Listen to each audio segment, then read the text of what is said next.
We'll be finishing this chapter, Letter to God by G.L. Fluence.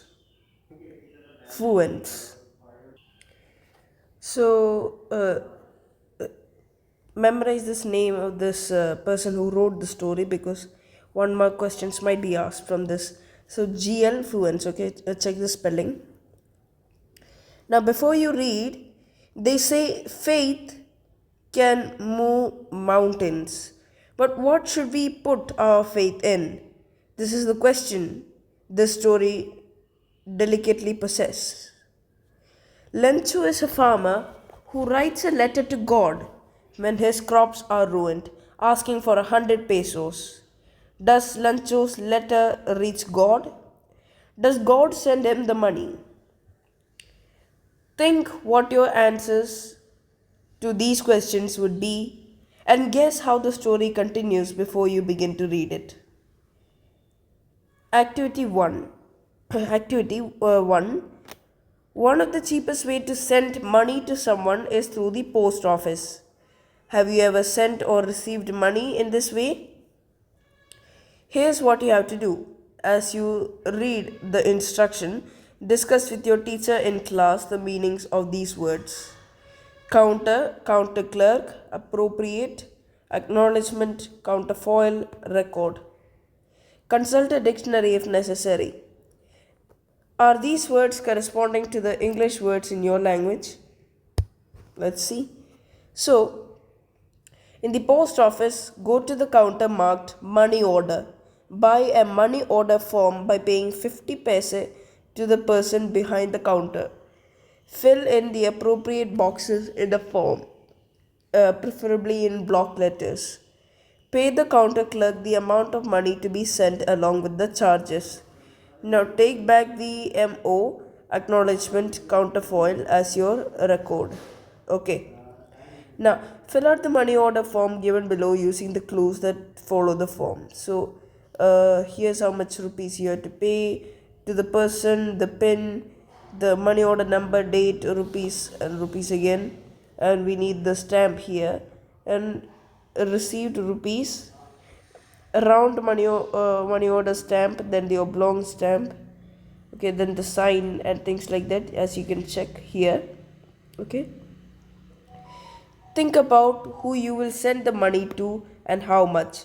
You might want to send money for a magazine subscription or to a relative or a friend, or you may need to fill out the form with yourself as sender and your partner as a receiver. Use a part of your pocket money and submit the form at the nearest post office to see how it's done. Oh, yeah, sure. So, first give us the money for that. See how your partner enjoys getting the money by post. Nah, I don't think so. Notice that the form has three parts. The money order form, the part where the officials use an acknowledgement. The first part is for the official use and acknowledgement. What would you write in the space for communication? Now complete the following statements. In addition to the sender, the form has to be signed by the let's see.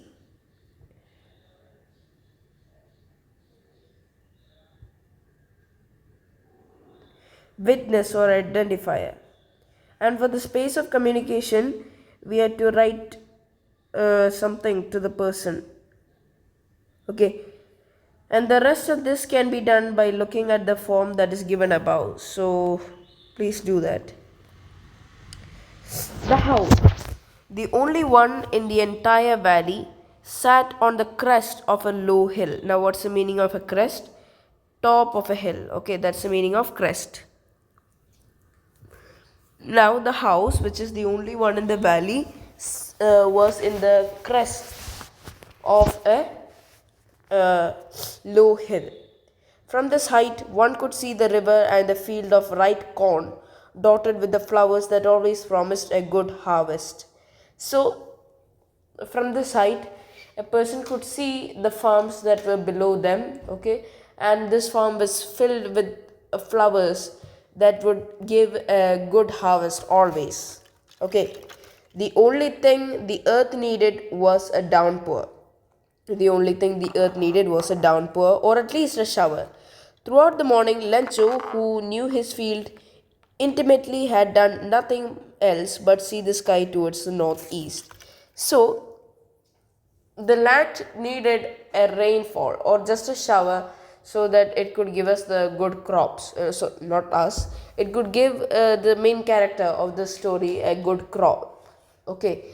Um and then the main character's name is revealed. It is Lencho, and this guy Lencho has been waiting all morning so that he could get some. So he's been predicting when the rain will come or the shower will come. Okay, and he has been staring to the northeast because that's where the clouds were. Okay. Now we are going to get some water, woman. The woman who was preparing supper replied, "Yes, God willing." So this woman is most probably Lencho's wife. Okay. The older boys were working in the field while the smaller ones were playing near the house until the woman called to them all, "Come for dinner." It was during the meal that, just as Lencho has predicted, big drops of rain began to fall. Now, I might be asking, why did he say woman instead of wife or something like that? The most probable reason can be due to the fact that this story was written in Spanish and there is some translation errors. So, as you can see, this term, I don't know if I'm pronouncing right. So, this term, mujer, it means woman or wife.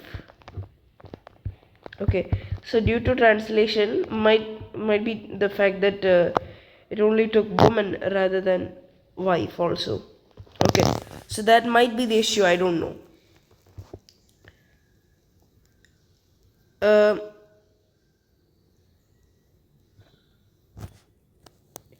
in the northeast, huge mountains of clouds could be seen approaching. So in the northeast, huge mountains of clouds. That means large clouds were coming. Okay, so that is comparing huge mountains and clouds. The air was fresh and sweet. The man went out for no other reason than to have the pleasure of feeling the rain on his body. And when he returned, he exclaimed, "These aren't raindrops falling from the sky. They are new coins. The big ones are tens and pieces, and the little ones are fives." Now, why did Lencho say that? It's due to the fact that due to these raindrops, they will get the money for surviving. Okay, and that's why he compared the big raindrops with tens and pieces and the little ones for five.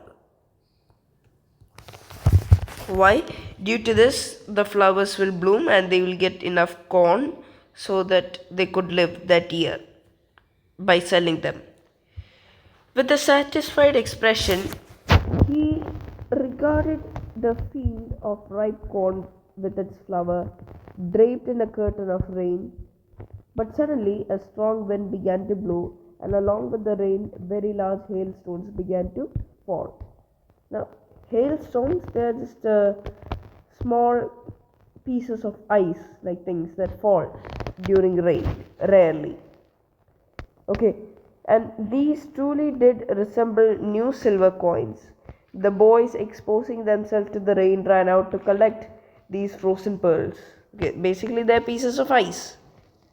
Okay, but when many such pieces fall, it's not good. Okay, for crops, obviously. Now, it's really getting bad now, exclaimed the man. "I hope it passes quickly, the hailstorm." Okay. But it did not pass quickly. For an hour the hail rained on the house, the garden, the hillside, the cornfield, on the whole valley. The field was white as if it was covered with salt. So that much hail fell on that field within a night. Not a leaf remained on the trees. Okay, so all the leaves were destroyed. The corn was totally destroyed. The flowers were gone from the plants. Lencho's soul was filled with sadness when the storm had passed. He stood in the middle of the field and said to his sons, "A plague of locusts would have left more than this." Now, what is locusts? Locust means insects which fly in big swarms and destroy crops. And he says that would have left even more than what the hail has left them with. Okay, the hail has left nothing. This year we'll have no corn. That night was a sorrowful night. One, okay. All our work for nothing. So Lencho was very sad. There's no one who can help us. Okay, we'll all go hungry this year. Now that was a very sad ending to this. But then there's more. Oral comprehension check. What did Lencho hope for? A rain or a shower?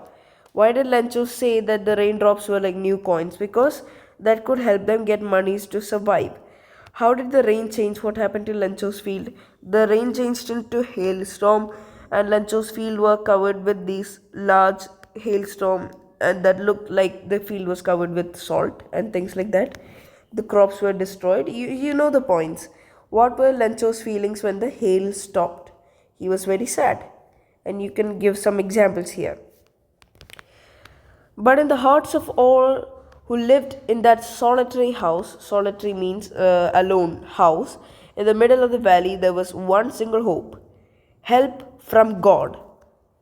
Don't be so upset, even though this seems like a total loss. Remember, no one dies out of hunger. That's what they all say. No one dies of hunger. Okay. All through the night, Lancho thought of his only one hope, that is the help from God, whose eyes, as he had been instructed, see everything what is deep in one's conscience. Conscience means an inner sense of right or wrong. Okay, Lencho was an ox of a man, working like an animal in the fields, but still he knew how to write. Okay. The following Sunday at daybreak, he began to write a letter which he himself would carry to town and place in a mail. It was nothing less than a letter to God. God, he wrote, if you don't help me, my family and I will go hungry this year. I need 100 pesos in order to sow my fields again, to live until a crop comes because of the hailstorm. Now, how much money did he need? 100 pesos. One more question. What is peso? Currency of several Latin American countries. Okay. Now, why did his crop got destroyed? Due to the hailstorm. Okay. Now, he wrote to God on the envelope, putting the letter inside, and still troubled, went to town. At the post office, he placed a stamp on the letter and dropped it into the mailbox. So, one of the employees, who was a postman and also helped at the post office, went to his boss, laughing heartily, and showed him the letter to God. Never in his career as a postman had he known that address. The postmaster, a fat and amiable fellow, also broke out laughing, but almost immediately he turned serious and tapping his letter on the desk. Okay, tapping the letter on his desk, commented, what a faith! I wish I had that faith. I wish I had the faith of the man who wrote this letter, starting up a correspondence with God. Now, amiable means friendly and pleasant. Now, notice how the postmaster said correspondence with God rather than asking God for money. What's the thing? The thing is, the letter is sealed, right? He cannot break it open. He did not know what was in the letter, so he thought that it was a correspondence with God rather than asking him the money for it. So, in order to not shake the writer's faith in God, the postmaster came up with an idea. Answer the letter. But who was the writer here? Lencho. He thought he will say good things to Lencho, okay, like pretending to be God so that Lencho's faith will not be destroyed. But when he opened it, it was evident that to answer it, he needed something more than goodwill, ink, and paper. Goodwill means the goodness, and ink and paper. He needed something more. And what was that more? 100 pesos. Now, 100 pesos was something hard to collect, okay, but he stuck to his resolution. He asked for money from his employees, he himself gave part of his salary, and several friends of his were obliged to give something for an act of charity. It was impossible for him to gather together the 100 pesos, so he was able to send the farmer only a little more than half. He put the money in an envelope addressed to Lencho and with it a letter containing only one single word as a signature, God. So, what was the signature? God. Was he able to collect the complete amount of money? No. So, who or what did Lencho have faith in? What did he do? So, Lencho had faith in God and he wrote a letter to God asking for 100 pesos so that he and his family can survive until the next crop comes. Who read the letter? The letter was read by the postman and the postmaster. Okay, what did the postmaster do then? He collected a little more than half of 100 pesos and tried to send it to Lencho. Okay. Now, the following Sunday, Lencho came a bit earlier than usual to ask if there was any letter for him. It was the postman himself who had handed the letter to him, while the postmaster, experiencing the contentment of a man who has performed a good deed, looked on from his office. So he was watching Lencho and how he will react. Now, contentment means satisfaction. Okay. Now, Lencho showed no slightest surprise on seeing the letter. Such was his confidence. Now, why didn't he show any reaction? He trusted God that much that God will send the money, so he was not surprised. But he became angry when he counted the money. God could not have made a mistake, nor could he have denied Lencho what he had requested. So God, he cannot be making any mistakes. So he made that much trust in God. Okay, and what? God cannot deny what he asked for. Immediately, Lencho went to the window to ask for paper and ink. Okay, so he went to the window to ask for paper and ink. On the public writing table, he started to write with much wrinkling of his brow, uh, caused by the effort he had to make to express his ideas. Okay, he was basically angry when he did not get the 100 pesos. When he finished, he went to the window to buy a stamp which he licked and then affixed it to the envelope with a blow of his fist. He just, banged on on the table, that is, on the table on which the paper rested so that he could fix the stamp.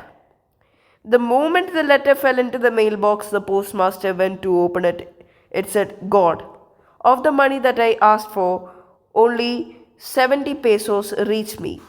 Send me the rest since I need it very much. But don't send it to me through the mail because the post office employees are a bunch of crooks. Said by Lencho. Now, was Lencho surprised to find a letter for him with the money in it? No, because he had the trust in God that much. Now, what made him angry? There was he asked for 100 pesos, but he only got 70 pesos, which made Lencho very angry. Now, who does Lencho has complete faith in? Which sentence in the story tells you this? So he had complete faith in God. He was not surprised by the money in the letter. Okay, that shows us that. Now, why does the postmaster send the money to Lencho? Why doesn't he sign the letter? Why does he sign the letter to God? He did not want to break the faith of the man who wrote the letter, which was Lencho. So he sent the money to Lencho, and he signed it as God for the same reason. Now, did Lencho try to find out who had sent the money to him? Why or why not? He had trusted that God would have sent the money and did not bother to find out because he only needed the money for survival. One thing, and that's it, that's the reason. So, no. Who does Lencho think has taken the rest of the money? What is the irony in this situation? Remember that the irony of a situation is the unexpected aspect of it. The ironic situation is strange or amusing because it has the opposite of what is expected. The irony is the fact that the postmaster and the employees gave Lencho the money, but Lencho thought that the postmaster and the post employees were a bunch of crooks. That was the irony of this situation. Okay. Some more examples for irony, not in this chapter, just to get you the idea of irony, is the judge was arrested because he accepted bribes. One good example, the police station was robbed or the fire station burned down. Ironic situations. Now, are there people like Lencho in real world? What kind of a person would you say he is? You may select appropriate words in the box to answer the question. So, the I'm not going to use the words, just going to give you the ideas. You need to construct the answer yourself. Lencho is a person that has utter belief in God, unquestionable belief, okay, and he thinks that God will help him in whatever situation he's stuck in, if his cause was correct, okay, and he was a very good man. And yes, there might be people like Lencho in the real world. I would say that he's a strong hearted believer. Okay. There are two kinds of conflicts in this story, between humans and nature and between humans themselves. How are these conflicts illustrated? Humans and nature, the hailstorm can be there, and the conflict between human and human, the conflict between this Lencho and the postmaster. Okay, that's it. Now this chapter is over. You can also check the other questions here, which is quite interesting. Okay, and then yeah, that's it. Yeah, thanks for watching and bye.